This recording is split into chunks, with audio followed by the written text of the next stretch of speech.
सभी विद्यार्थियों का पुनः आपके अपने इस YouTube चैनल में हार्दिक स्वागत है। आज दिनांक 24 अगस्त 2021 को कक्षा 11 हिंदी अनिवार्य आरोह भाग 1 जो काव्य खंड है उसका पाठ संख्या छठा पाठ है त्रिलोचन का चंपा काले काले अक्षर नहीं चिंती। इसका भाग 1 देखने वाले हैं। भाग 1 वर्कशीट में जो प्रश्न पूछे गए उसका उत्तर हम देखेंगे। यदि आपने इससे पहले हमारे सारे वर्कशीट के वीडियो नहीं देखे तो ज़रूर देख लें।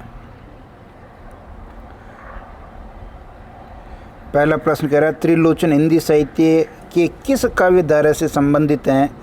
तो त्रिलोचन उत्तर देखेंगे कवि त्रिलोचन हिंदी साहित्य की प्रगतिशील काव्य धारा। कौन सी काव्य धारा? प्रगतिशील काव्य धारा के प्रमुख हस्ताक्षर हैं।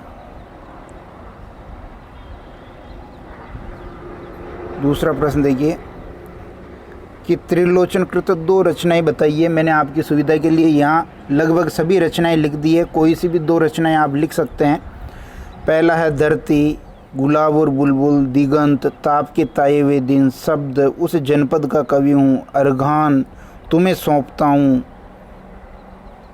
और चेती। ये कुछ 9 रचनाएं हैं, काव्य संग्रह हैं। इनमें से आप कोई सी 2 लिख सकते हैं।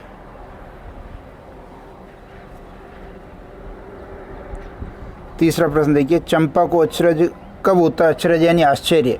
कवि चंपा नामक लड़की की निरक्षरता के बारे में बताते हुए कहता है कि चंपा काले काले अक्षरों को नहीं पहचानती, उसे अक्षर ज्ञान नहीं है।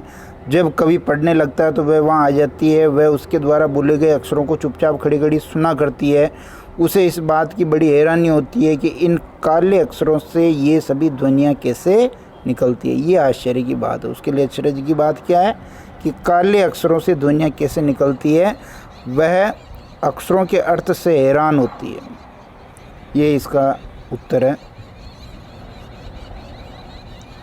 चौथा प्रश्न देखिए चंपा किसकी लड़की और क्या करती है? उत्तर देखेंगे चंपा एक अनपढ़ ग्रामीण लड़की है, उसे अक्षर ज्ञान नहीं है। वह दिन भर प्रकृति की गोद में पशु चराने का काम करती है, गायें चराती है, जानवर चराती है।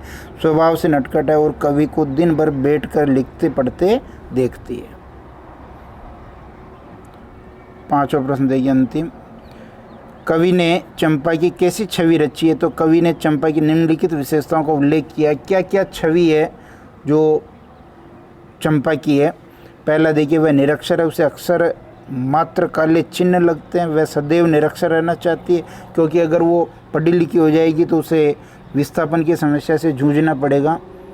वह शरारती स्वभाव की है। वह कवि के कागज पेन छिपा देती है। वह भोली है, कवि को पढ़ते हुए हैरानी से देखती रहती है क्योंकि उसे आश्चर्य होता है कि इन काले काले अक्षरों से ध्वनियाँ कैसे निकलती है।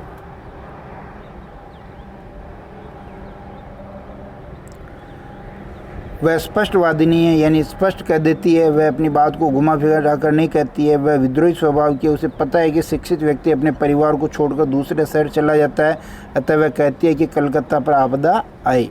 वह मेहनती है, वह प्रतिदिन दुधारू पशुओं को चरा कर लाती है। चंपा में परिवार के साथ मिलकर रहने की भावना, वह परिवार को तोड़ना नहीं चाहती है। ये चंपा की विशेषताएं। निश्चित रूप से ये वीडियो आपको पसंद आया होगा।